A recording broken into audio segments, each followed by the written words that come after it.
여러분 안녕하십니까, 백운기입니다. 윤석열한테 온갖 모멸을 당하고 돌아온 한동훈 대표가 특별감찰관 카드를 꺼내 들었습니다. 명분이 자기한테 있다고 판단한 것 같은데요.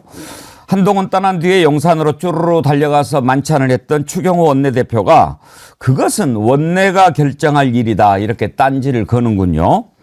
국회의원도 아닌 한동훈은 빠져달라는 얘기인데, 한동훈 대표 그러자 당 대표는 법적으로 당을 대표하고 당무를 통합한다면서 법 같은 소리를 하고 있습니다. 그런데 그 얘기를 왜 이제 합니까? 지난번에 용산에서 국감을 앞두고 원내 의원들만 불렀을 때는 왜 용산에 대표가 총괄하는 거라고 얘기를 못합니까? 엄석대라고 아시죠? 우리들의 일그러진 영웅 소설에 나오는 엄석대가 생각이 납니다. 불의한 짓을 저지르는 것을 보고도 차라리 눈 감고 빌어붙는 게 신감 편하다, 이 생각했던 것 이제는 바뀐 걸까요? 그러기에는 이미 엄석대는 한동훈을 내쳤고 이제 돌아가기는 틀린 것 같은데, 용산의 혈투 개봉 박두올시다. 생방송 백운계 정치 1번지 출발합니다. 오늘 세 분 패널 소개하겠습니다. 윤경호 퓨처미디어 연구소장, 강미정 조국혁신당 대변인 나오셨습니다. 어서 오십시오. 네, 처음 뵙겠습니다. 반갑습니다. 반갑습니다. 우리 처음 뵙는 거 맞죠? 네, 맞아요. 근데 이렇게 낯이 익죠? 저도 백운기 앵커님을 이제 영상에서 많이 뵙고 저희 모친이 팬이십니다. 아, 그러세요? 이렇게 나는 모친 팬이 많죠? 예, 반갑습니다. 오늘 네. 잘 부탁드리고요. 최진봉 성공회대 교수님 오셨습니다. 네, 어서 오십시오. 반갑습니다. 네. 자, 그간의 사정은 여러분들이 이제 이미 다 알고 계시고, 이제 어떻게 가는가 한번 보겠습니다. 그런데 오늘 저희가 얘기를 하면서 옛날 생각들을 좀 많이 하면서 보실 필요가 있습니다. 이게요, 역사는 돌고 돈다, 이 말이 오늘 생각이 많이 났습니다.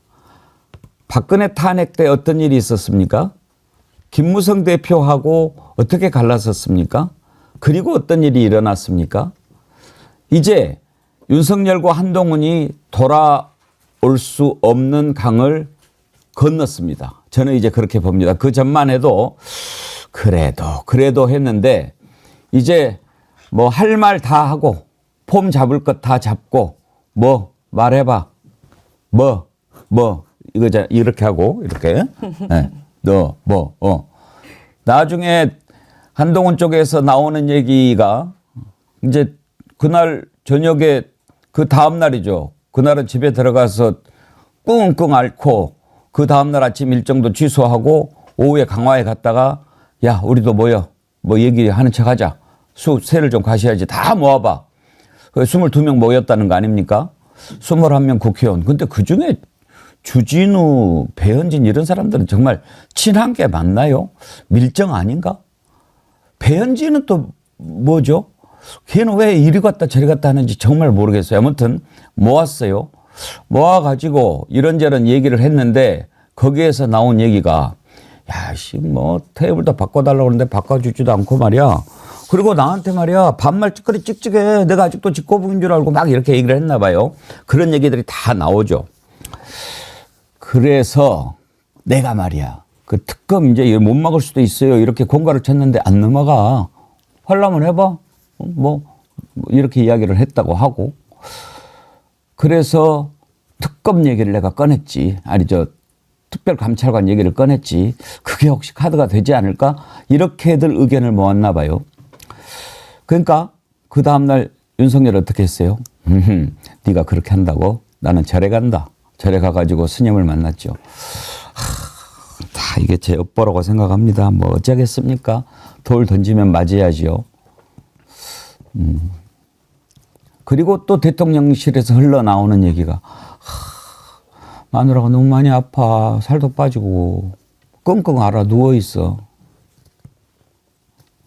누가 지금 끙끙 앓고 누워있는데? 대통령이라는 사람이 국민들이 지금 얼마나 아파서 알아서 끙끙 누워 앓고 있는 건 안 보이고, 마누라 살 빠진 것만 걱정하고 있으니 이 나라가 지금 이렇게 된 거 아닙니까? 자, 그런데 이제 이렇게 붙어가지고 어떻게 되느냐를 한번 지켜볼 건데요. 또 그다음 보이는 것도 정말 졸렬하고 천박하기가 그지가 없습니다. 한동훈 돌려보내고 곧바로 추경호 불러가지고 야, 밥 먹자. 그러면서 지금 어떻게 하면 절마를 아웃시키지? 이 궁리하고 그 다음 날은 갑자기 홍 시장 잠깐 좀 올라와 보시오. 이야기 좀 합시다. 그렇지 않아도 홍 시장 시간만 나면 이준석 한동훈 씹어대잖아요. 대선 경쟁자 될까 봐. 그럼 또 뭐라고 얘기했겠어요. 안 봐도 비디오지. 뭐 아시잖아요. 그걸 절만 되겠어요. 제가 데리고 있어 봤는데 똑똑한 척만 하고 영어 좀 한다고 잘난 척만 하고 저거 사실은 그죠. 뭐 이렇게 하지 않았겠어요? 둘이 얼마나 신났을까 아주. 원래 이 술자리에서도 한 놈 씹어대느라고 둘이 막 거기면 그것보다 더한 안주가 없잖아요. 거기다가 또 심지어 어저께는요. 국민의힘 당사 앞에서 한동훈 대표 물러나라고 시위까지 했어요. 그걸 우리 정어리 TV PD들이 찍었습니다. 그거 보여드릴게요. 이따가. 지금 이렇게 가고 있어요. 무슨 얘기를 하려고 하느냐. 너네는 쫑났다. 그러면 어떻게 되냐. 국민들이 이제 돌을 던져주겠다. 맞을 놈부터 나와. 이제 이렇게 되는 거예요. 이걸 가지고 오늘 한번 얘기해 보도록 하겠습니다. 먼저 지금 이제 갈라지기 시작한 여당 내부부터 한번 들어가 보죠.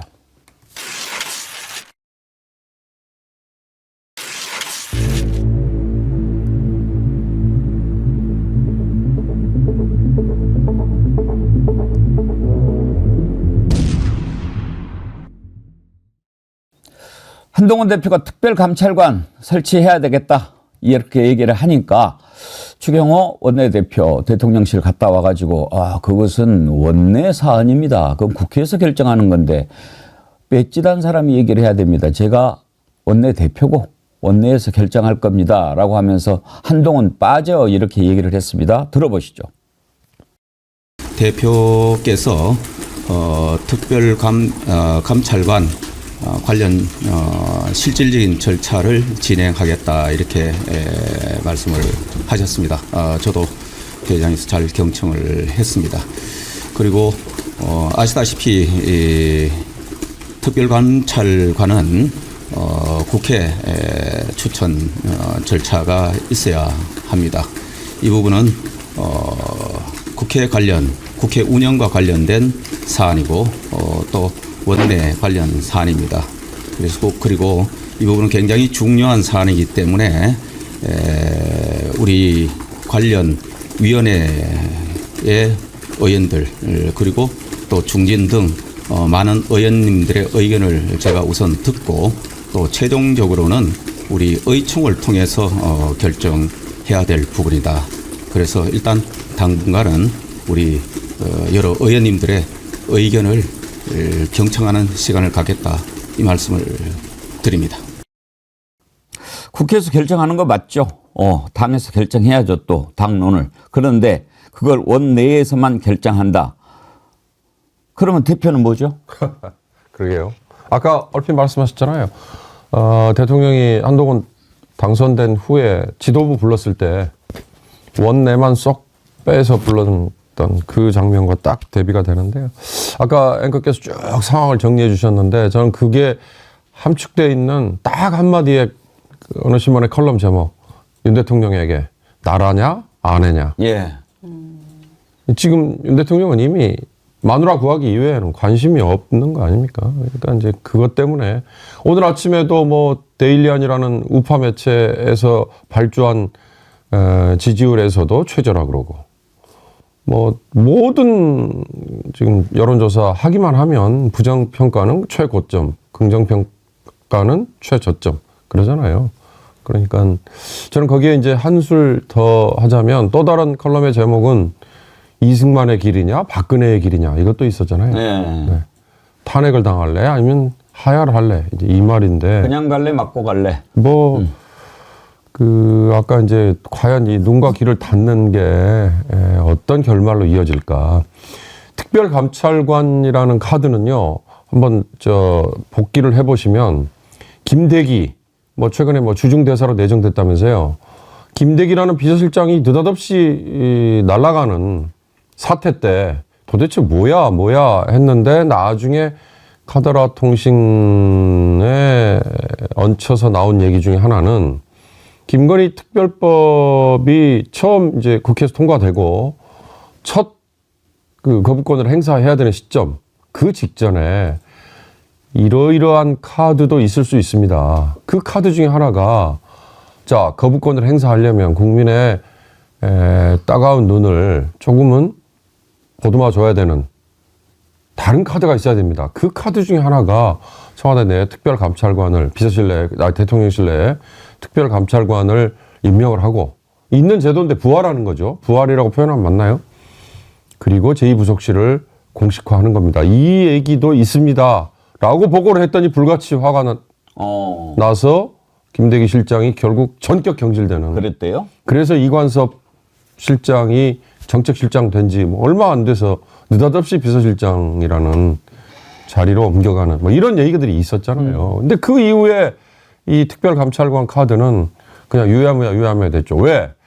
거부권이라는 걸 너무 쉽게 그냥 행사하고 그 행사하는데도 국민의 따가운 눈이 있다는 걸 전혀 감지하지 못했고 그런 따가운 눈이 결국은 지난 4월 총선에 고스란히 반영이 된 거잖아요. 근데 그 총선 이후에 반성을 했느냐, 고개를 숙였느냐, 뭔가 쇄신을 했느냐 안 하고 있으니까 여전히 지지율은 곤두박질치고 최저치, 뭐는 최고치 이렇게 되는 거 아닌가 싶습니다. 입 바른 소리 했다가 쫓겨난 건데 어떻게 보면 개인적으로는 더 잘 됐는지 모르겠습니다. 말도 안 되는 홍군 옆에서 계속 보좌하는 게 쉬운 일이겠습니까? 강미정 대변인님, 지금 이 윤석열 용산 저기에는 정신 제대로 박혀가지고서는 일하기가 힘들 것 같지 않습니까? 정신이 제대로 박혀 있었던 사람도 그 옆에서 살아남으려면 일단 유체 이탈을 하거나 내 정신을 빼놓지 않으면 사실 거기 맞춰서 발걸음하기가 좀 힘들 거라고 생각을 합니다, 개인적으로. 그리고 당론으로 아직 나오지는 않았지만 특별감찰관 얘기를 이제 국민의힘 내부에서 하고 있는데 추경호 원내대표도 그렇고 한동훈 당대표도 그렇고 다른 국회 야당에서 특별감찰관 받아줄 거라고 확신을 하나 봐요. 우리끼리 합의가 되면 네가 할래, 내가 할래. 너는 원내도 아니고 의원도 아니고 뭐 의결권도 없으니까 그냥 멀어져 있어. 그러니까 본인들끼리 막 싸우는 것 같은데 특검이나 받으세요라고 말을 하고 싶습니다. 특별감찰관은 사실 국회에서 야당 여당 협의해서 3명의 후보를 올리면 대통령이 지명을 하지 않습니까? 뭐 국민의힘 쪽에서 추천하는 사람을 물론 뽑겠죠. 근데 그거 안 할 것 같아요. 특별감찰관은 있으나 마나 한 이야기 같은데 괜히 불필요한 이야기로 물타기를 하는 중이고 그냥 약속 대련이라고 치면 추한 대련 같이 보입니다. 조국혁신당은 지금 특별감찰관에 대해서 어떤 입장입니까? 지금 아마 회의하고 계실 것 같아요. 결정은 아직 안 났습니까? 네네. 근데 그냥 해봐도 그 무슨 소용이 있겠나. 이거 나중에 검찰들 지금 하는 짓거리들을 보면 이거 무혐의야. 뭐 불기소해. 다 똑같이 결론 나지 않을까요? 특별감찰관을 둘 필요가 있죠. 지금 문재인 정부 때도 없어가지고 그걸 핑계 삼아서 하는데 최진봉 교수님 제가 아주 제대로 할 만한 특별감찰관 한 명이 떠오르는데 누굽니까? 박정훈 대령. 아, 박정훈 대령. 이런 분 딱 특별감찰관 임명해 놓으면 제대로 할 것 같지 않습니까? 근데 하겠습니까? 그러니까 그 말씀하신 것처럼 맞아요. 그런 분은 그대로 할 텐데 안 하겠죠, 당연히 안 할 텐데 저는 이 특별감찰관 문제도 사실은 이제 한동훈 대표, 윤석열 대통령 두 사람의 갈등이라고 봐요. 이제 그걸 사실 뭐 대통령 입장에서 특별감찰관 받는다 이렇게 해버리면 사실은 갈등이 없어지는 거잖아요. 그냥 한동훈이 미운 거예요. 저는 그렇게 봅니다. 그러니까 두 사람의 갈등이 특별감찰관이라는 것으로 드러난 건데 저는 그것도 한동훈 대표도 비겁하다고 생각해요. 이게 정면 돌파가 되겠습니까? 특별감찰관 뭐 만들어서 뭐 예를 들면 제도는 있는데 사람을 임명하는데 임명한다고 해서 그럼 김건희 여사건이 다 없어지자고요. 김건희 씨 관련된 무슨 뭐 비리가 다 정리가 될까요? 뭐 안 됩니다. 저는 안 된다고 생각해요. 국민 속이는 거거든요. 그러니까 한동훈 대표도 국민 속이는 거예요. 이거 카드 하나 들고 나와서 제대로 치받기는 어렵고 그런 이거라도 내놓고 국민들한테 내가 뭔가 하고 있어를 보여주려는 시도라고 보여지고요. 대통령실은 그것마저도 싫은 거예요. 어디다 감히 그렇게 훈련 교육받고 내보냈는데 또다시 이러네 이런 생각이 들지 않겠어요? 그러니까 갈등이 저는 점점점 커가는 요소인데 한동훈 대표 입장에서는 저는 결기 있게 싸우는 게 아니고 비겁하게 뭔가를 내놨는데 그것마저도 거부당한 아주 비참한 상태죠. 그것도 원내 가르면서 맨날 이렇게 얘기하잖아요. 지난번에도 원내대표는 한번 불러가지고 밥 먹고 본인은 안 불러줬어요. 아니 그래도 대표인데 여당의 대표인데 원내 가르는 순간 얼마나 본인이 정말 비참하겠어요. 내가 국회의원 아니라고 이렇게 무시를 해도 돼? 이런 거 아닙니까? 그리고 원내에도 저렇게 갈등이 생기는 건 지난번에 윤석열 대통령이 한동훈 대표 밥 먹으러 안 데려가고 추경호 원내대표는 원인과 이유가 다 드러나는 거 아닙니까? 원내는 충분히 추경호 원내대표를 통해서 국회의원들 통제 가능해. 라고 하는 자신감이잖아요. 뭐 어쩔 수 없죠. 이랬다는 거 아닙니까? 이러다가 다음번 제 여기로 올라오면 뭐 장담 못 합니다 얘기했더니 그러면 어쩔 수 없고요. 이 얘기하고서 추경호 원내대표 부른 거잖아요. 패싱하고 추경호 원내대표를 통해서 충분히 국민의힘의 의원들은 컨트롤 가능하다고 생각하는 이 생각. 그럼 결국 한동훈 대표를 완전히 무시하는 거예요. 뭐 그냥 아무 그 능력도 없고 가치도 없는 인물. 이렇게 아마 윤석열 대통령이 보고 있는 게 아닌가 이렇게 보여집니다. 한동훈 대표가 이제 특별감찰관 이거 하면은 조금 겁을 먹을까? 뭐 이렇게 생각을 했던 모양이죠. 그래서 그걸 꺼내 들었는데 저는 여기에서도 보면 윤석열은 원래 그자가 하는 짓이 그렇지만 아니 어떻게 바로 밥도 안 먹고 제로콜 하나 먹여서 보내놓고 그날 저녁에 보란듯이 또 추경호 대표를 부릅니까? 그건 정말 졸렬하고 천박하고 지저분하고 추잡스럽고 그런 거죠.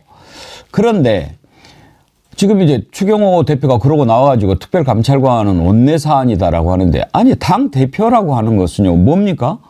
국회 당 대표가 뭐 서무입니까? 당 살림만 받아 챙기는 사람입니까? 그건 아니지 않습니까? 자기들이 당의 대표로 뽑았잖아요. 그러면 원내 대책도 있고 원외 대책도 있을 거고 그런 걸 총괄하는 게 당 대표인데 당 대표가 이렇게 이야기를 하는데 이건 원내 문제다? 그거는 추경호가 틀린 겁니다. 추경호 원내대표는 틀렸고 한동훈 대표는 비겁한 겁니다. 지금 들어보겠지만 당 대표는 원내 가리지 않는다고 이야기를 할 거예요. 그러면 지난번에 국감 앞두고 대통령실에서 원내만 불렀을 때 왜 그때는 얘기 안 합니까? 왜 못 합니까? 비겁하기 짝이 없는 자입니다. 들어보시죠. 대표께서 김건희 여사 관련 국민들의 요구를 해소한 상태여야만 합니다. 그때도 지금처럼 김 여사 관련 이슈들이 모든 국민들이 모이면 얘기하는 불만의 1순위라면 마치 오멜라스를 떠나듯이 더불어민주당을 떠나는 민심이 우리에게 오지 않습니다. 대통령께도 제가 면담 과정에서 특별감찰관의 추천 절차를 실질적으로 진행하겠다는 말씀을 드렸습니다. 윤경 소장님 오멜라스가 뭐예요? 저도 미처 그래서 좀 찾아보다가 우리 태진봉 교수님. 오메가3라고 하는 줄 알았습니다. 책 소설인데요. 오멜라스라는 도시가 있는데 그 도시가 이상적인 도시예요. 유토피아. 근데 문제는 뭐냐면 사람들에서 너무 행복하게 사는데 그 소설의 내용에 보면 그 지하에 어떤 한 소년이 엄청난 고통을 당하고 있는 거예요. 그러니까 그 고통 위에서 그 사람들 행복을 누리고 있었던 거예요. 근데 그걸 발견하고 나서도 그 행복을 뺏기기 싫으니까 그 아이의 불행을 그냥 무시하고 넘어가요, 사람들이. 이제 그게 소설의 주 내용이고. 누가 쓴 거예요? 그 누군지 외국 사람이에요. 우리나라 사람은 아니고요. 이름은 제가 기억을 못 하겠는데. 그래가지고 그 사람 중에 일부가 이제 나와서 문제를 제기하지만 대체로 문제를 제기하지 않고 그래서 그 오멜라스라고 하는 그 나라를 도시를 떠나는 사람이 생겨요. 그러니까 이게 이제 소설의 주 내용인데. 근데 뭐 그렇게 어려운 얘기를 끄집어내가지고 뭔가 지가 봤다 이거지. 보시잖아요. 그거 책도 한글 안에는 한글인데 영어로 제목만 써 있는 책 들고 다니고 이러잖아요. 그러니까 이 한동훈 대표 말은 이재명 대표의 뭐 만약 유죄가 나오면 거기서 떠나는 사람들이 국민을 와야 되는데 올 수가 없을 거다. 왜냐면 김건희 여사 문제가 더 큰데 이재명 대표가 만약 유죄가 나온다면 오겠냐. 이걸 얘기하고 싶어서 자기들의 행복 때문에 떠나지 않는 오멜라스라고 하는 그 사람들, 그 도시에 사는 사람들에 대해서 얘기하는 걸 인용을 한 거예요. 근데 잘 맞지 않고요, 일단은. 내용하고도. 예. 그러니까 그걸 설명하려면 그냥 얘기하면 되지. 그걸 그렇지, 그렇게까지 그래. 인용해서 할 필요는 없을 것 같아요. 뭐 춘향전이나 이야기한다든지 그러면 우리가 뭔지 알지만 오멜라스 뭐 오므라이스 같은 소리 혼자 하고 있어. 한강의 소설이라면 모를까. 그렇죠. 빈이 쓴 거예요, 이거. 그러니까 뭐 맥락 없이 오멜라 쓰면 왠지 그냥 좀 있어 보인 꼭 저자가 저런 짓을 많이 해요. 중2병 걸린 친구들에게서 볼 수 있는 이렇게 전형적인 모습이라고 생각합니다. 지금 자존심 많이 상했을 것 같아요. 추경호 원대한테도 까요. 그 전에 대통령한테도 까요. 그리고 지금 보니까 김태흠 충남도지사도 SNS에 한 대표에 대해서 조롱을 하니까 직접 전화해가지고 나한테 이러면 안 된다라고 얘기를 했다고 하더라고요. 그래요? 그러니까 전천후로 아주 공격을 당하다 보니 일단은 자존심 세울 수 있는 일이 본인이 선택한 그런 오므라이스, 오메가3 같은 얘기를 하는 것 같아요. 죄송한 말씀인데 강미정 대변인님이 검사를 좀 아시죠? 네, 잘 안다고는 볼 수 없지만 예. 검찰 밖에서의 모습들은 알죠. 어때요 그자들? 일단 밖에서 보면 정상이에요. 아 그래요? 정상이고 가정생활을 하는 데 있어서도 정상처럼 보입니다. 그런데 그 집단 안으로 들어가면 본인들만의 세계가 따로 있는 것 같아요. 그래서 뭐 이게 나중에 뭐 법적 처벌을 받을 수 있을 만한 발언인지는 모르겠지만 저는 전과조회도 검찰들은 자유롭게 할 수 있는 줄 알았고요. 당시에는. 그리고 판사가 사건 배당도 검찰의 허락하에 받는 줄 알았어요. 고위 검찰들은 판사도 지정한다고 옆에서 네 그렇게 느꼈고 그리고 일단 윤석열 이재명 이제 대통령 후보로 대선에 나왔을 때 윤석열이 당선이 됐지 않습니까? 그때 들리는 얘기로는 이재명 죽이겠다라는 얘기를 늘 들어왔기 때문에 지금 보면 이렇게 빌드업을 해서 뭐 재판으로 죽이든 아니면 뭐라 그럴까요? 서동요처럼 막 이제 가짜 뉴스를 만들어서 그 사람에 대해 뭐 일단 다른 사람들의 비판 여론을 쫙 깔아서 죽이든 여러 가지 방법을 동원해서 한 사람을 그냥 매장시키는 데에는 도 같은 사람들이라고 생각합니다. 그러면 혹시 그 검사들의 비틀어진 인식 그런 것은 혹시 어디에서 기인한다고 생각하십니까? 자기들 말했던 특권 집단 뭐 이런 걸까요? 그러니까 기수가 같다고 하더라도 내가 부장이냐 차장이냐 검사장이냐에 따라서 검찰 내에서의 대우도 다르고 밖에 외부에 나가서 왜 로펌에 취직한 전관들 선배들이 자기를 대하는 태도 주변이 자기를 대하는 태도가 다르기 때문에 그걸 버리고 싶지 않을 거예요. 그리고 어차피 이런 결정을 내가 하지 않아도 어떤 놈들이 할 거기 때문에 그걸 내가 그냥 하겠다. 그리고 무감각해지는 것 같습니다. 그러시군요. 저는 강미정 대변인 맨 처음 뵌 게 이제 기자회견 하실 때 제가 이렇게 봤는데, 발음이 완전히 이건 그 프로 아나운서의 발음 같아가지고 혹시 하고 찾아봤더니 아니나 다를까 아나운서셨더라고요. 네. 그래서 예전에 그 모 방송국에서 아나운서를 경쟁으로 뽑는 그런 게 있었어요. 네. 그 프로그램에 출연했던 분이죠. 그렇게 해서 경쟁으로 뽑는 오디션 프로가 오디션. 있었는데요. 오디션 프로가 있어서 아나운서 아나운서 오디션. 경쟁으로 뽑는 거 아닙니까? 아니 이제 뭐 아니, 그 공개 오디션을 공개로 공개 이제 오디션. 방송에서 나가수처럼. 맞아요. 그런 방식으로 했었어요. 검사 얘기하시니까 최근에 정말 또 하나 혀를 끌끌 차게 했던 국정감사에서 나온 거 전주지검장 박모의 재산 신고에 받았던 다이아 뭐 캐럿 뭐 1캐럿이 넘는 뭐 다이아가 박힌 반지부터 시작해서 몇 가지에 다 1,000원이라고 등재했다는 그 그래요? 오만함. 그 뉴스에서 저는 다시 한번 술값 99만 원 계산 방식 그걸 또 그대로 또 투영된 걸 봤거든요.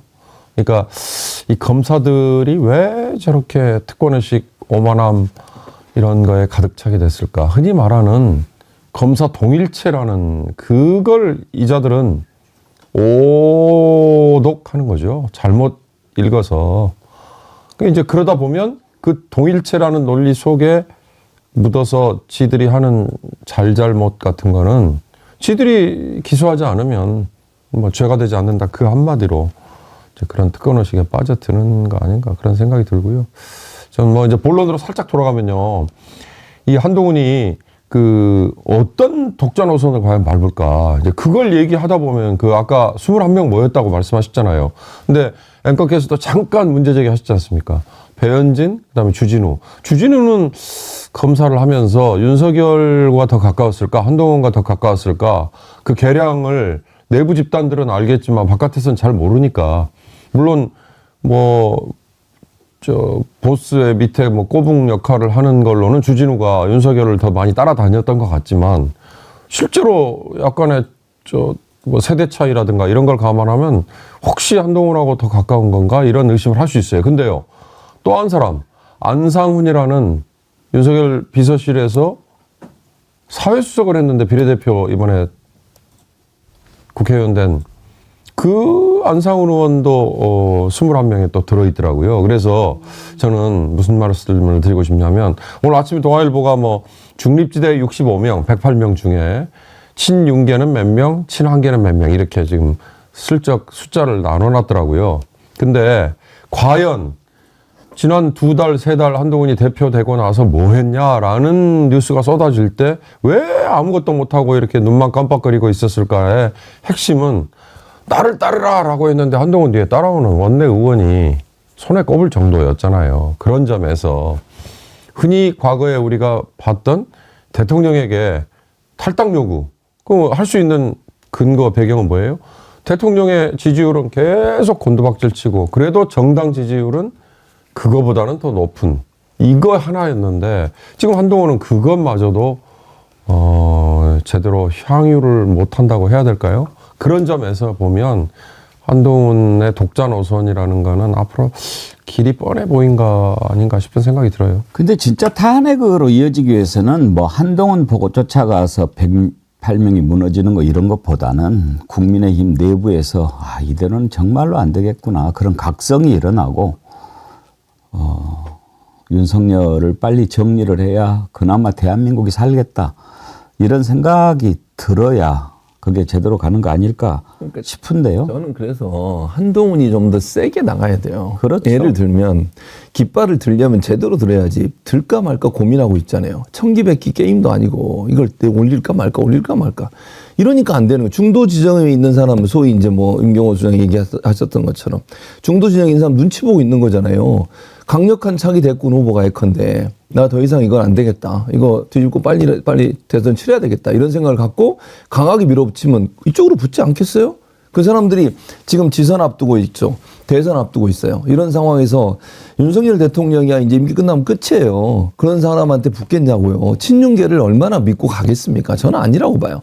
이제 반환점 돌았기 때문에 분위기가 어떻게 돌아가냐에 따라서 중간에 있는 사람들은요, 힘이 쏠리는 쪽으로 가고 미래 권력으로 가게 돼 있습니다. 그러면 그 힘을 끌어모으려면 한동훈 대표가 더 강력하게 윤석열 대통령을 비판하고 문제점을 지적하고 내가 갈 길을 가겠다고 얘기해야 돼요. 근데 그걸 못하고 있잖아요. 우왕좌왕하고. 저러니까 결국은 중도에서 눈치 보는 사람이 갈 길을 모르고 지금 헤매고 있는 거예요. 어떻게 하지? 지금 눈치만 보고 있는 거죠. 왜? 권력이 아직도 윤석열 대통령한테 있다고 보이잖아요. 그렇게 되면 누가 가겠어요, 그거를. 한동훈 대표가 어떻게 하느냐가 본인도 살고 또 국민의힘도 미래가 있고 없고를 결정하는 문제예요. 지금 뭐 그 사람 말고는 특별히 뭐 대권 후보로 크게 떠오르는 사람이 없잖아요, 현재로서는. 그런 상황이기 때문에 한동훈이 어떻게 하느냐가 본인의 생사를 결정하는 요인이 된다고 생각합니다. 지금 일단은 한동훈 대표를 어떻게 해서든지 정리를 좀 하려고 마음을 먹은 것 같습니다. 그러니까 독대하자고 그러는데 그런 식으로 모여서 아주 모욕을 주고 그렇게 하면서 주는 메시지가 뭐겠습니까? 나를 짓따르는 자들이여. 한동훈은 이제 내 새끼 아니니까 이거 빨리 정리해 줘. 이런 신호지요. 그렇게 하고 이제 홍준표도 불러 또 몇몇 사람들 해가지고 분위기를 잡는 거죠. 추경호, 홍준표 또 뭐 국민의힘의 뭐 강명군가? 뭐 이런 사람들이 이제 나서서 저기 하는데 심지어 국민의힘 당사 앞에서 한동훈 대표 물러나라 이런 시위까지 합니다. 그런 걸 무슨 데모라고 우리가 흔히 하죠. 관제 데모. 근데 이건 뭐예요? 용제 데모인가요? 그 영상을 어제 우리 정어리 TV PD들이 찍었어요. 저는 어제 그 화면 취재를 매우 소중한 자료라고 생각합니다. 이제 우리 정어리 TV가 50만 구독자 눈앞에 두고 있는데 제가 말씀드렸잖아요. 100만 정어리 되면 우리도 본격적으로 취재해서 여러분께 보여드리겠다고. 근데 우리 정어리 TV 1호 취재 작품이 될 것 같습니다. 한번 볼 텐데요. 지금 동시 접속자가 2만 명 넘어섰는데 아직 좋아요 7천 명밖에 안 됩니다. 제가 말씀 안 드려도 꼭꼭 눌러주시고요. SCG2님 어제 좋아요 버튼은 정어리 호출 신호다 이렇게 멋있는 표현을 해주셨는데 우리 시청자님 가운데 좋아요가 어디에 있는지 모르는 분도 있더라고요. 계시더라고요. 저는 이해합니다. 좋아요라고 안 써졌어요. 이 엄지척 이렇게 있는 거 있잖아요. 그거거든요. SC진2님이 설명을 주셨어요. 채팅창 내리면 한글로 구독 버튼, 엄지척 그림이 좋아요 버튼입니다. 정어리 호출 신호는 하루에 한 번만 하시면 됩니다. 2번 하면 취소됩니다. 차라리 3번 누르시든지요. 초인종 그림 알림 설정 버튼입니다. 혹시나 모르시는 분 계시면 참고하시고 주변 사람께도 알려주세요. 좆댓구알 하셨는데 아이고 친절하게 가르쳐 주셔서 진심으로 감사드립니다. 하영민님 슈퍼챗 보내주셨네요. 최진봉 교수님, 강미정 대변인님 정어리TV에 자주 나와주셔서 좋은 얘기와 정보 많이 주세요. 2분 응원합니다. 특히 강 의원님 사랑합니다. 강 대변인님입니다.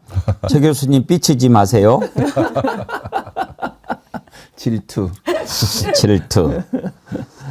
강미정 대변인님은 혹시 비례대표 순번 받으셨나요? 아닙니다. 아 그래요? 네, 선관위에 등록은 안 했고. 안 하셨어요? 네, 그럼 열심히. 이다음 보궐선거 때 입상하시기 바랍니다. 예? 아니 배워야 될 게 많고 또 지금 보면 정치 문외한들이 정치에 들어가서 뻘짓하는 상황들을 많이 보지 않습니까? 그래서 잘하는 분들이 하셔야 된다고 생각합니다. 네. 저렇게 미모의 실력에 겸손까지 갖췄다면 겸손이 핵심입니다. 예. 저런 경우는 문제가 있습니다. 자, 그러면 어제 국민의힘 당사 앞에서 있었던 시위 장면 한번 보실까요? 윤석열 탄핵! 야, 이 개새끼야!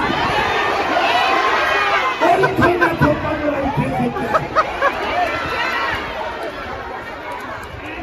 하는 거죠, 여러분들. 아니, 세상에 어떤 정치인이 가발 쓰고, 가발 쓰는 정치인입니까? 어떤 정치인이 가슴뽕 넣고, 어깨뽕 넣고, 키 높이 누르시고 다닙니까, 여러분들? 지가 연예인이야! 연예인이야! 참 한심합니다, 한심해. 싸우자! 승리하자!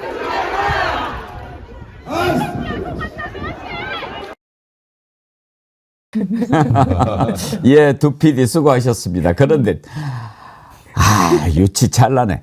아니 어떻게 뭘 그 비난을 하더라도 그래야지 뭐 가발, 어깨뽕, 가슴뽕 이런 거 가지고 물러나라고 그래요. 아니 그러면 어깨뽕 하면은 물러나야 됩니까? 그건 아니죠. 그러니까 이제 사실은 한간에 떠도는 얘기잖아요. 뭐 확인된 것도 없고 사실은 모르겠어요. 뭐 가발을 쓰셨는지 안 쓰셨는지, 뭐 어깨뽕을 하는지 안 하는지. 근데 이제 뭐 그 인터넷상에 떠도는 얘기인데 저걸 저렇게 대놓고 그 당사 앞에서 이게 뭐 인물, 그러니까 그 어떤 뭐 외모나 이런 거 가지고 얘기하는 건 저는 뭐 그렇게 적절하다고 보지는 않는데 어쨌든 그러니까 뭐 저는 그렇게 생각해요. 윤석열을 지지하는 사람들이잖아요. 윤석열 대통령 지지하는 사람들은 저렇게 이제 유튜브도 하고 저렇게 시위를 하는 건데 그러니까 본인들도 사실은 윤석열 대통령을 어떻게 이제 옹호하려고 하면 옹호할 게 없는 거예요. 뭐 솔직히 얘기해서 뭐 저는 한동훈 대표를 좋아하고 지지하지 않지만 한동훈 대표가 얘기하는 말이 틀린 말도 아니잖아요. 그 세 가지 전제 조건 얘기한 게 당연히 국민들이 원해서 해야 되는 거 아닙니까? 그것도 네. 저는 약하다고 생각해요. 근데 그거 가지고 저렇게 공격을 해대니 이 친윤 그룹이라고 하는 소위 윤석열 대통령을 지키려고 하는 사람들의 이 생각이나 가치관이 얼마나 이 여론과 괴리돼 있고 분리돼 있는지를 볼 수 있는 장면이라고 생각하고 그래서 결국 저렇게 원색적으로 비난을 하는 거예요. 저는 뭐 저런 부분들이 이제 문제는 저는 이렇게 생각해요. 저게 단순히 하나의 유튜브 채널뿐만 아니라 지금 극우 유튜버들로 알려져 있는 사람들의 유튜브에 모두 다 저런 형태예요. 지금. 그러니까 한동훈 대표를 몰아내기 위해서 쫓아내기 위해서 그냥 모든 힘을 결집하고 있거든요. 그러니까 뭐 이런 부분들이 결국은 보수의 어떤 내분 또는 뭐 분란 이런 부분으로 격화될 수 있어서 이런 제가 볼 때는 뭐 모르겠습니다. 뭐 분당이 될지 안 될지 모르겠지만 상당히 안 좋은 그러니까 점점점 이게 에스컬레이트 강화되는 그런 양상을 보일 가능성이 높아지는 그런 현상 중에 하나가 아닌가 이런 생각이 듭니다. 조국혁신당 당사도 국민의힘 당사 옆에 있잖아요. 바로 옆입니다. 어제 좀 시끄러우셨겠는데요? 저는 지금 의원회관에 있어서 당에서 이제 당직자들이 연락을 해주는 것들은 보죠. 근데 한동훈 대표가 참 애잔하다는 생각이 이제는 드는 게 아까 최진봉 교수님 말씀하셨지만 약한 모습을 자꾸 보인다. 내가 들이받으면 그래도 차기 대선 주자로 국민의힘을 좀 이렇게 꽉 쥐고 달릴 수 있을 것 같다 하시는데 사실 손준성 검사 탄핵 소추된 그 고발 사주건으로 이제 소추가 됐잖아요. 그 건에 한동훈 대표가 엮여 있지 않습니까? 그 서로 나눈 카카오톡 대화가 300건이 넘고 사진도 있고 그래서 가만히 이제 국감 살펴보시면 검사 출신 윤석열 라인에 예쁨 받던 특수부 검사들이 얼마나 열심히 하는지는 말도 안 되는 말을 해가면서 보시면 이 사람들이 부산저축은행에도 걸려 있고 여러 가지 윤석열 대통령이 벼랑 끝으로 떨어져서 죽음을 맞이할 때 같이 순장조로 갈 수 있는 면면들이 다 있는 사람들은 굉장히 열심히 합니다. 그걸 아직은 뭐 판결이 나지 않았기 때문에 제가 말씀을 드리기도 조심스럽지만 운명공동체이고 싶지 않으나 운명공동체가 돼버린 의원들 그리고 특히 한동훈 대표는 조심스러울 것 같아요. 그래서 달게 벌을 받고 비밀번호를 열면 훌훌 네 자기 할 말 할 수 있는 상태가 될 것 같습니다. 저거 그 집회하는 장면을 보면서 왜 나왔을까?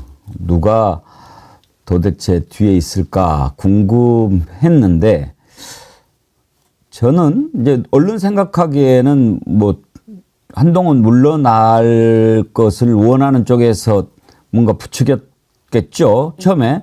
그런데 이제 저는 집회했다라는 얘기를 들을 때 얼른 한동훈 쪽에서 했을 수도 있다 이렇게 생각을 했거든요. 왜냐하면 오히려 그런 장난들을 많이 치니까.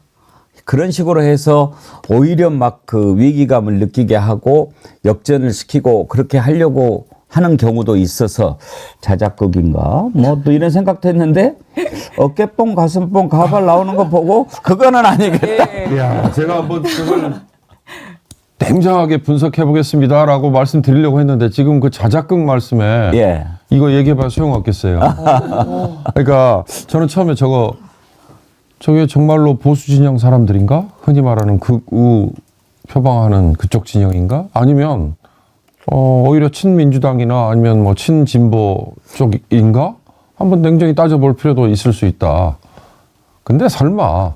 근데 답은 뭐 어느 정도 정해져 있겠죠? 그 다음에 저 사람들이 당원인가? 국민의힘? 아니면 당원은 근처에도 안 가보고 그냥 간섭만 하는 흔히 말하는 아주 오른쪽 끝에 가 있는 그런 부류인가? 만약에 당원이면요.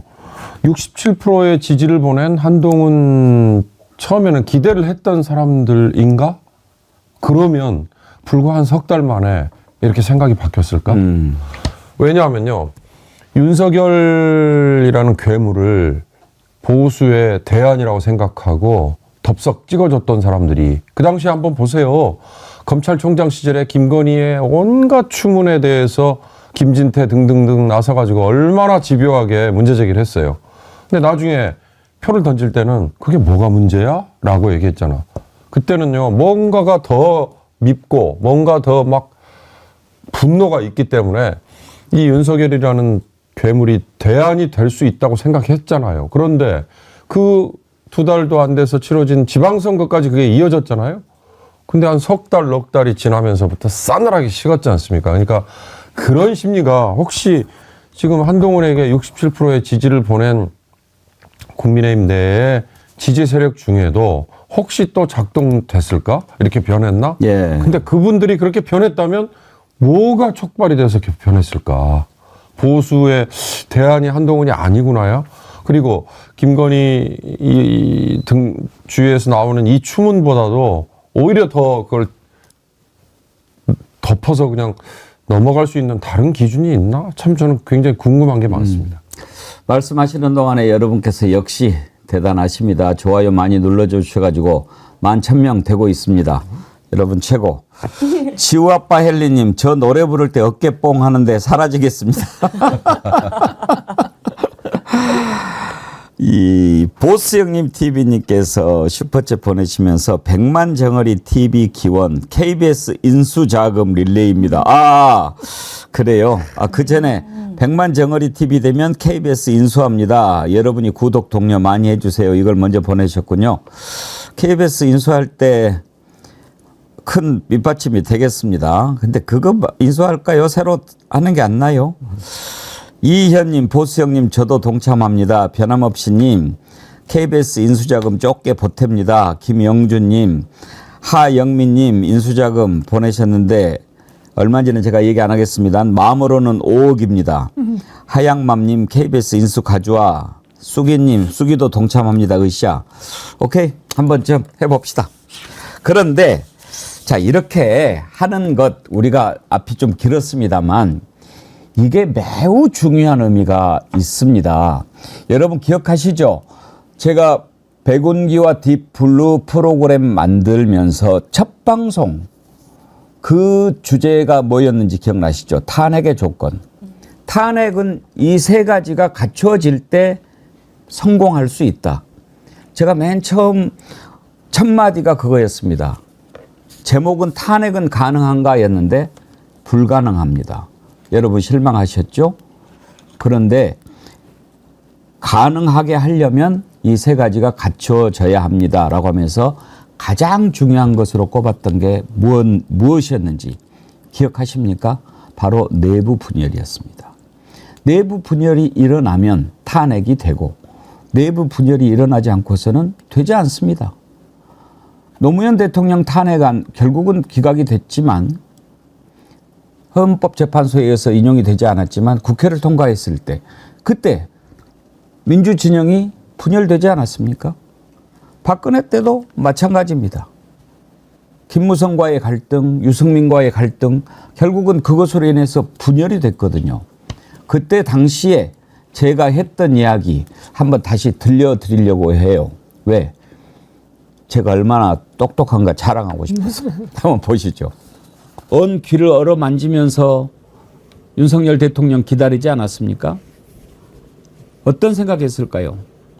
나한테 이런 모멸감을 주다니. 두고 보자. 이제 당신과 나 사이는 이걸로 끝이다. 마치 한나라의 명장 한신이 불량배들 가랑이 사이를 지나갔을 때 입술을 깨물면서 다짐했던 그런 때 아니겠습니까? 그랬던 한동훈이 이제 윤석열에게 무릎을 꿇어라 요구할 겁니다. 그때가 언제일까요? 일단은 지방선거 공천입니다. 한동훈이 정권을 행사할 거고 여기에서 심각한 갈등이 나타날 겁니다. 그럴 때 과연 윤석열은 무릎을 꿇을까요? 여기가 첫 번째 고비가 될 텐데 제가 보기에 윤석열 성정으로 봤을 때 민심 앞에서도 그랬듯이 한동훈한테 무릎을 꿇지 않을 것 같습니다. 그렇지만 바로 저는 여기에서 희망을 보는 겁니다. 이제 당신이 나한테 무릎을 꿇어라 요구하는데 거절한다? 그때가 바로 내부 분열의 시작이 될 것이기 때문입니다. 예.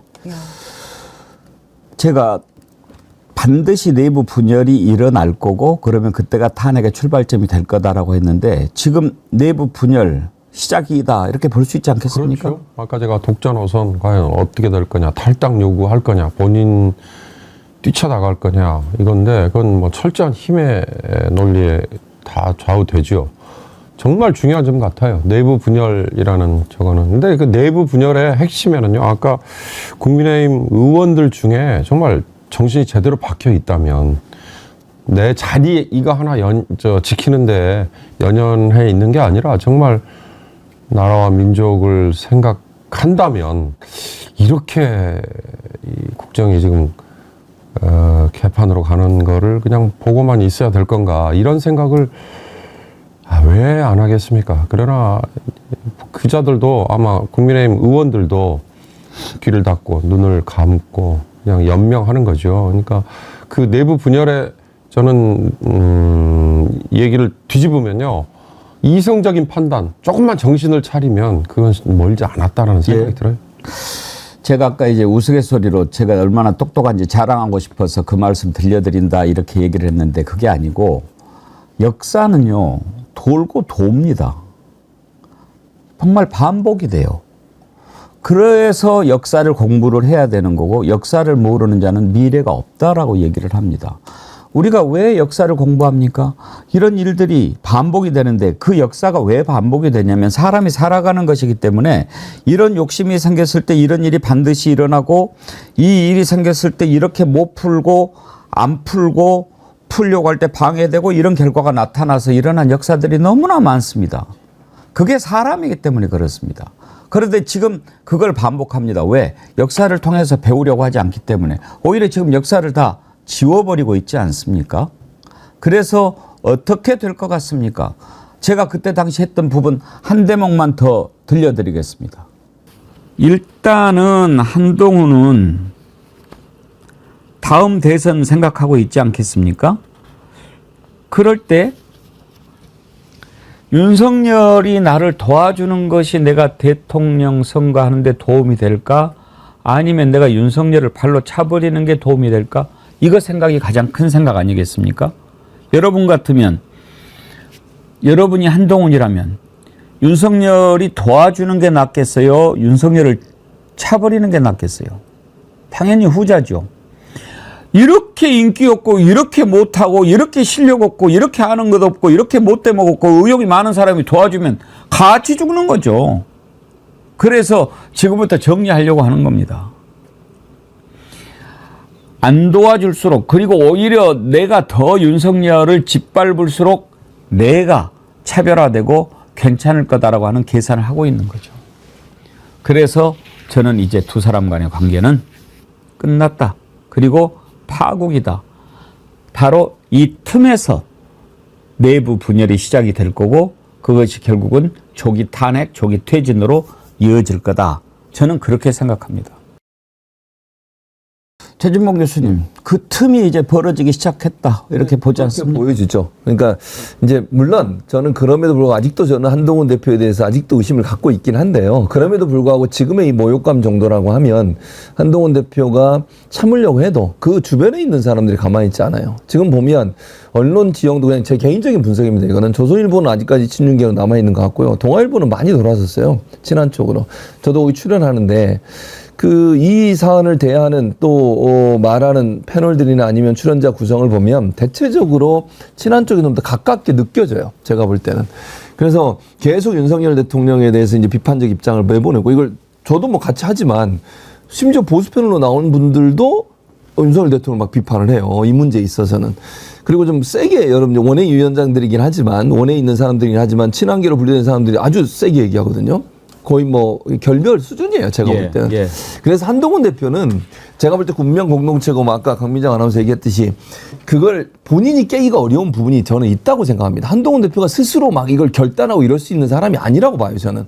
워낙 오랫동안 가스라이팅을 당했던 예컨대 검사 후배로서 또 같은 운명체로서 여러 가지 제가 볼 때 문제 있는 행동을 했을 가능성이 있지 않겠습니까? 드러나서 예를 들면 윤석열 대통령이 뭔가 나중에 뚝 던지면서 캐비넷에 있는 거 이거 어떻게 할 거야? 단적인 예로요. 청문회 때 나왔던 자녀 관련된 입시 관련된 여러 얘기 있지 않습니까? 그거 터트리면 또 어떻게 할 거예요? 이런 게 있을 수 있다는 거죠, 제 말은.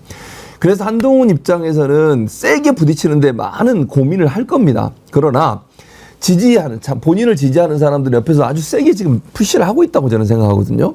그래서 그 부분을 완전히 무시하고 가기가 어려울 거다. 틈은 생겼어요. 그리고 본인 입장에서 선택지가 많지 않아요. 같이 가는 건 본인한 선택지가 아니라고 저는 생각해요. 이 상황에서 같이 간다? 그거는 대선 후보로서는 완전히 이제 가치가 없는 종목이 돼버리는 거예요.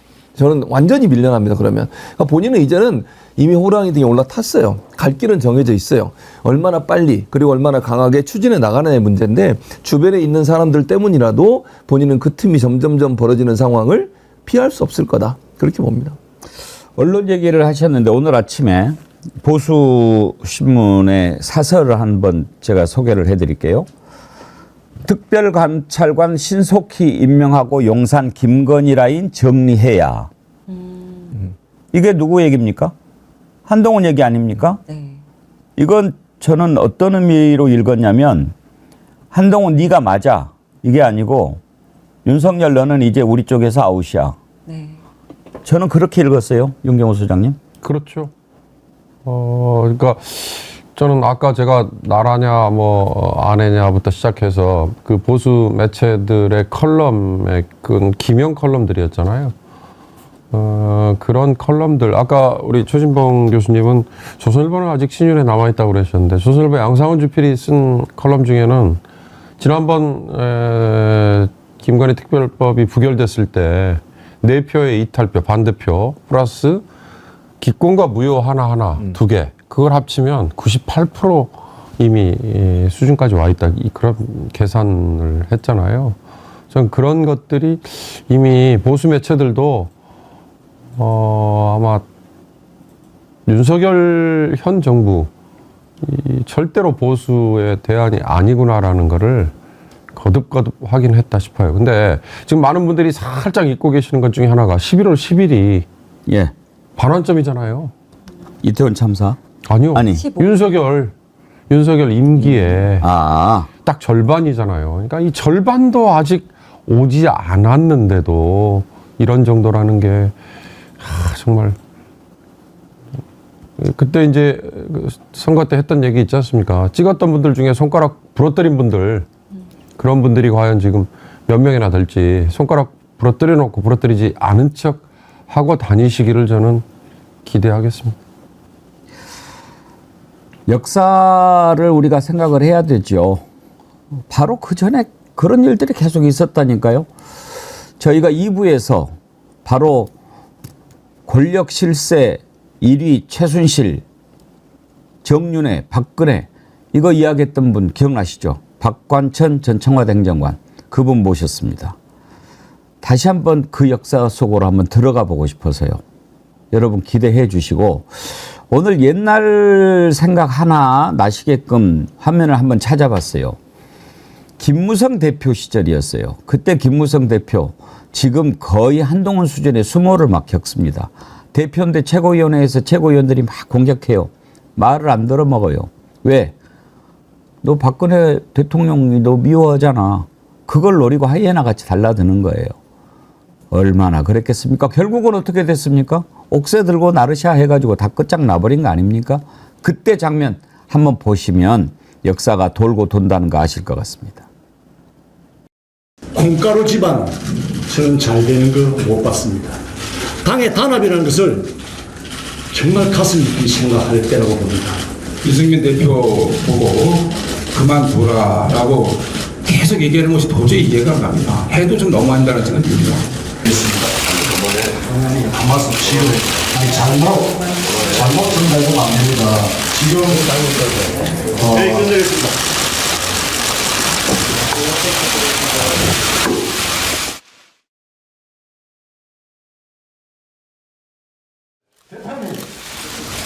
이렇게 할 수 있습니까? 생생하죠? 생생하죠. 그러니까 유승민 원내대표 물러나라고 지금 저러는 거거든요. 그러니까 저때 저런 모습이 결국은 이제 김무성과 박근혜가 완전히 결별하는 그런 이제 수순으로 가는 거죠. 그러니까 저런 장면이 곧 나타날 것 같아요. 제가 볼 때는. 그러니까 추경호 원내대표의 어제 태도나 발언이나 이런 내용을 보면 추경호 원내대표가 윤석열 대통령의 어떤 저는 뭐 개인적으로 지시라고 보이지만 그런 부분들을 받아서 하고 있다는 느낌이 너무 강해요. 그러면 특별감찰관 문제가 뿐만 아닐 겁니다. 앞으로 이제 사사건건 한동훈 대표 관련한 모든 건에 대해서 또 김건희 여사 관련된 뭐 특검 문제 이런 문제에 대해서도 제가 볼 때는 계속 반기를 들 겁니다. 그게 공개적으로 회의에서 드러나게 될 거고 그런 모욕감과 모멸감이 한동훈으로 하여금 결국은 이제 결별로 가는 그런 수로 갈 가능성이 있다고 보여집니다. 저는 박근혜 정권의 몰락은 유승민 원내대표가 헌법 이야기를 할 때 시작됐다. 그렇게 정의를 한 적이 있습니다. 대한민국은 민주공화국이다. 모든 권력은 국민으로부터 나온다. 이 얘기를 유승민 대표가 왜 했겠습니까? 집권 여당의 원내대표가. 헌법 정신이 유린되고 있다라고 하는 것을 시사하는 것 아니겠습니까? 강비정 대변인님, 지금 조국 대표도 헌법 얘기를 많이 하지 않습니까? 헌법 정신을. 네, 맞습니다. 그리고 또 형법에 대해서는 대한민국 1등 교수로 이제 학생들한테 큰 사랑을 받았던 분이고 또 정어리 TV가 백행헌님의 어떤 그 기계와 어떤 바른 소리와 현안을 내다보는 그 정확한 때문에 지금 동접자 수가 22,000을 넘어서서 제가 잠깐 시간을 주시면 이번 명태균 게이트와 김건희 게이트에 자꾸만 검찰이 다른 쪽으로 프레임을 엮어가려고 하는 것 같아서 한 말씀만 드리고 싶습니다. 조국 대표가 오늘 오전에 말씀을 하신 부분이에요. 명태균 씨가 3억 7,520만 원어치의 무료 그 여론조사를 해줬는데 그게 비공표여서 사실은 문제가 안 된다고 이준석 의원도 얘기를 막 하며 쉴드를 하지 않습니까? 근데 다른 의원들께서는 국감 중에도 정치자금법 위반이고 여론 조작이다라만 이제 포커스를 맞추고 계시는데 명태균 씨가 김건희 여사에게 돈을 받으러 간다고 강혜경 씨한테 말을 하고 떠나지 않습니까? 근데 사실 돈을 받아오지 않고 공천을 받아왔다. 그래서 그냥 뭐 국정농단이다. 너는 매관매직하냐 이렇게만 프레임이 이제 씌워지고 있는데 사실은 깊게 들여다보면 이건 국민의힘에서 자금을 대신 내줘야 될 부분이 아니라 그 윤석열, 김건희 내외가 명태균에게 채 주지 못한 미수금, 그러니까 용역은 줘놓고 돈을 주지 않은 거기 때문에 뇌물죄에 해당한다고 해석을 하더라고요. 그래서 이게 만약 검찰 조사에서 확정이 되면 징역 10년 이상 무기징역까지 실형 선고가 될 가능성이 있다고 얘기를 했습니다. 그래서 많은 분들께서 지금 접속해서 보고 계시는 분들은 정치자금법 위반은 사실 작은 사안이고 이건 김건희 윤석열의 뇌물수수, 뇌물죄로 봐주셨으면 좋겠습니다. 네, 그 부분을 말씀을 드리고 싶어요. 네. 그렇게 법리를 해석할 수 있겠죠. 그런 여지는 남아있죠. 지금 황민정 대변인 얘기한 것처럼 물론 이제 좀 더 검토를 해봐야겠지만 조국 대표가 얘기했듯이 그런 부분들도 검토해서 문제가 있다면 법리적으로 대응을 해야 한다고 생각을 합니다. 단순히 그냥 없었던 일, 뭐 그러고 말았다 또는 뭐 자발적으로 했다 이렇게 얘기할 문제가 아니고 이거는 선거와 연관돼 있고 또 주요 정치인들과 연관돼 있기 때문에 그런 부분에 대한 뭐 민주당이나 야당이 함께 좀 강하게 이런 부분에서 문제를 제기할 필요가 있어요. 명태균 씨는 문제 없다고 자꾸 본인은 빠져나가려고 그러잖아요. 근데 지금 이렇게 만약요, 명태균 씨가 지금 요즘 조용하잖아요. 이유가 뭐겠습니까? 저는 어느 정도 법적 사법 처리 문제가 어느 정도 정리돼 가고 있지 않나 하는 생각이 들어요. 명태균 씨가 제일 지금 두려워하는 게 본인이 법적으로 처벌받는 거거든요. 이 부분을 자꾸 부각을 해야 돼요. 그래야 본인이 뭔가 또 나올 거거든요. 그런 점에서도 야당이 이 부분을 좀 더 집요하게 물고 늘어질 필요가 있다는 생각이 듭니다.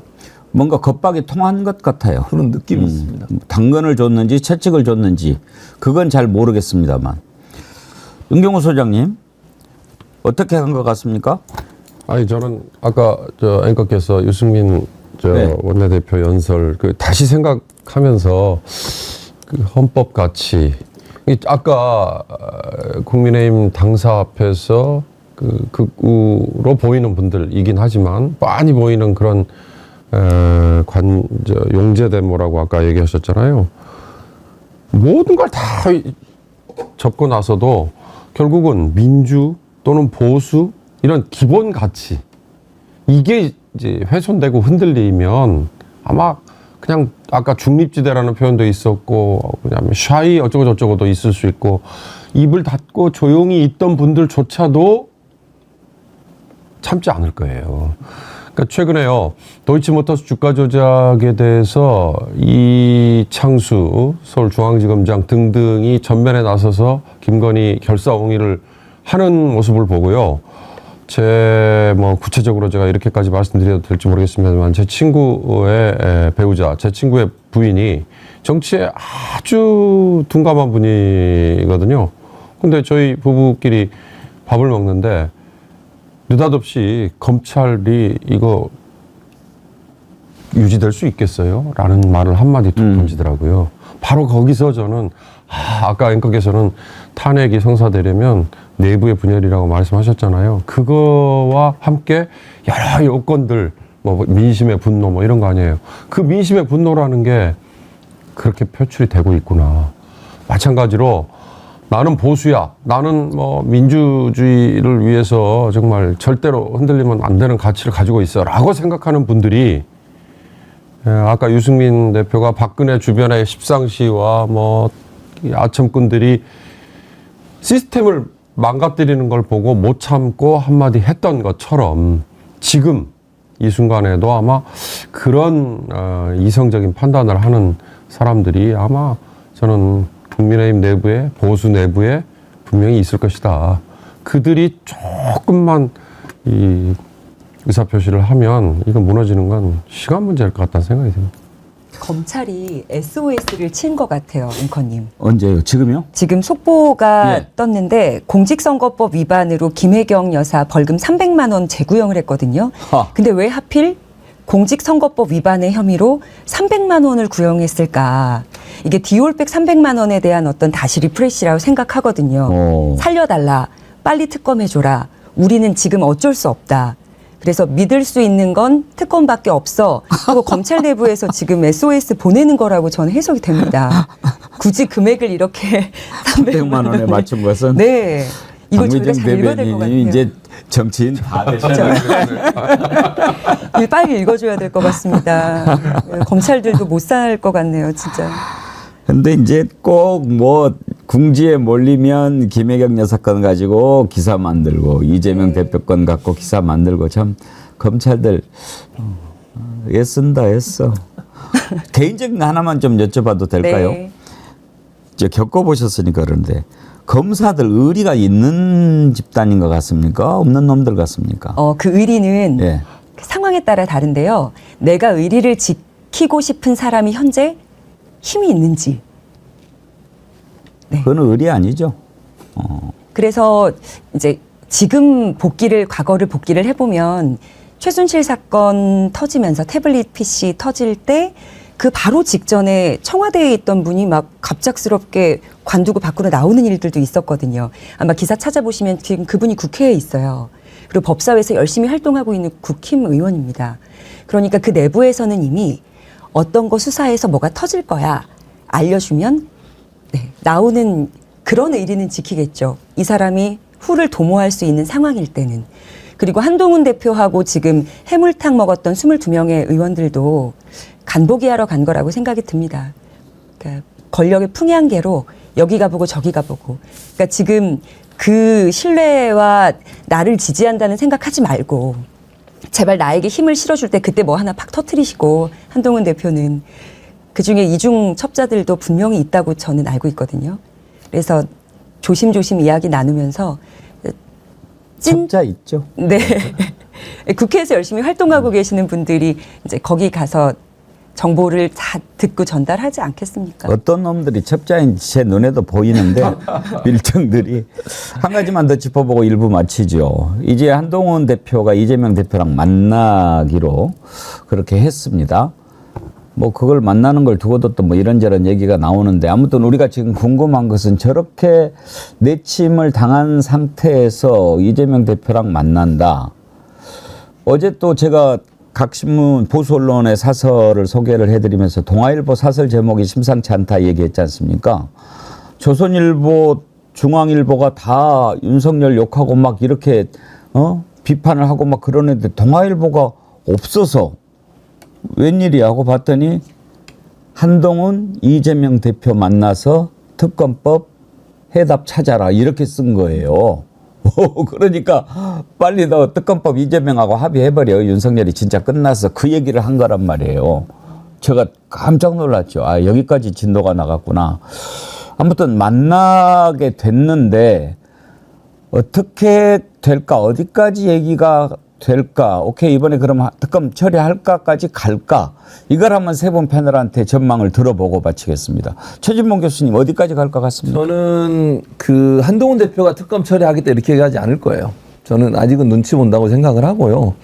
대신 이제 민생 얘기를 많이 할 거라고 저는 봅니다. 그게 이제 압박 수단으로 활용하는 건데, 그러니까 한동훈 대표 입장에서 이재명 대표를 이용하는 거예요. 그러니까 윤석열 대표한테 경고 메시지 던지는 거잖아요.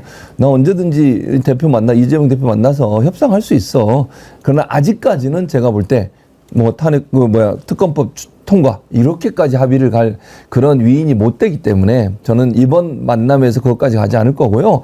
그냥 친분 과시하고 예컨대 또는 민생 얘기하고 이러면서 대표가 열심히 민생 챙기고 있다 이런 이미지를 만들어내는 수단으로 활용하지 않을까 한동훈 대표가 그렇게 생각합니다.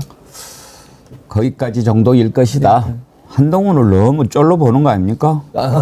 아니 그분이 하셨던 행동들을 보면 지금까지 뭐 제대로 한 게 없잖아요. 한동훈 할 것처럼 해야 하다가. 되겠는데 그러니까. 최재봉 교수님한테 완전히 쫄보로 낙인이 찍힌 거네요. 근데 저도 그렇게 예, 생각합니다. 알겠습니다. 강미정 대변인께서는 어디까지 얘기가 나올 것 같습니까?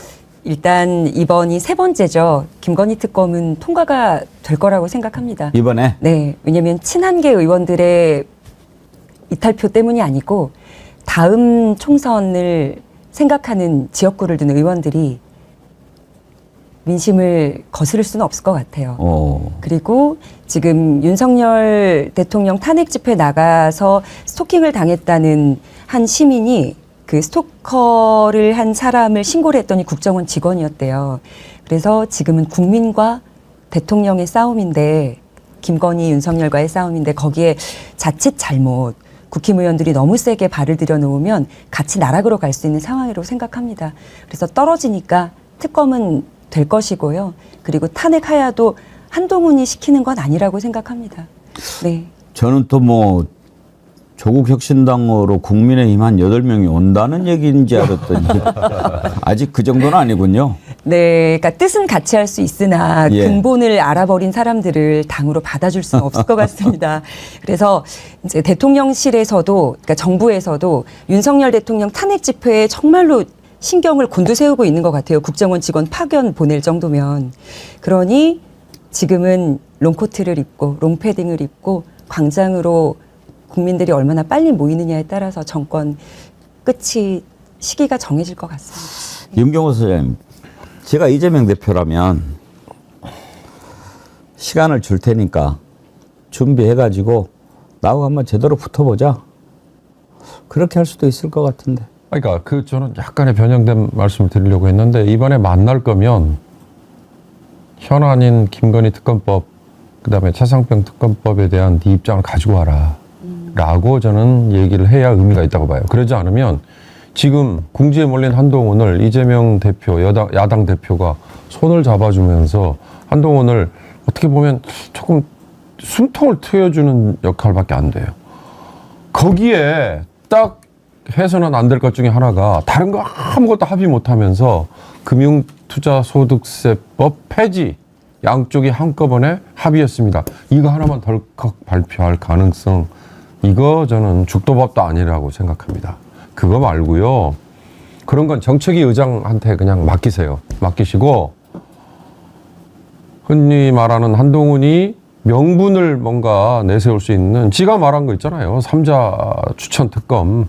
그걸 그럼 우리가 이번에 받아서 재발의를 할 테니 점점점이라든가 그다음에 최상병 특검 이미 이제 1년 지나버려 가지고 사실 의미 없게 돼버린 여러 대목들 있잖아요. 그걸 보완할 수 있는 재발의 할 테니 이거 두 개를 우선적으로 처리하자. 그래서 합의를 한다면 그런다면 우리 최진봉 교수님이 누차 말씀하신 한동훈 너 정말 더 용감하게 몸을 던져서 지금 나와라. 그래야 네가 살 길이다라고 하는 게 이루어지지. 그렇지 않으면 자칫 잘못하면 이재명 대표가 한동훈 그냥 숨통 트는 데만 기여하고 만다. 근데 한동훈이요. 어저께 한 얘기 보세요.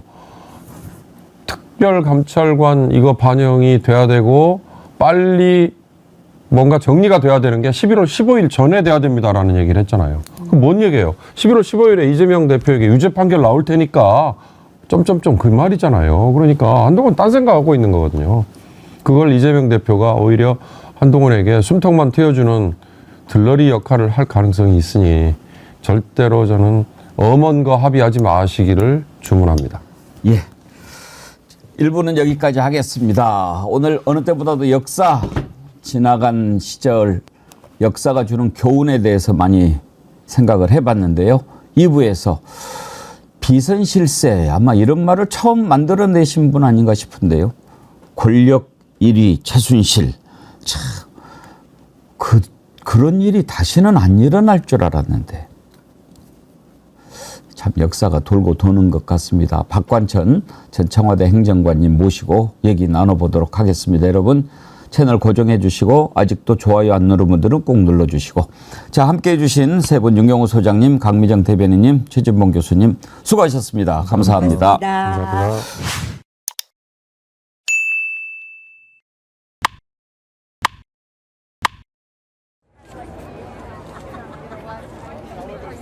Okay.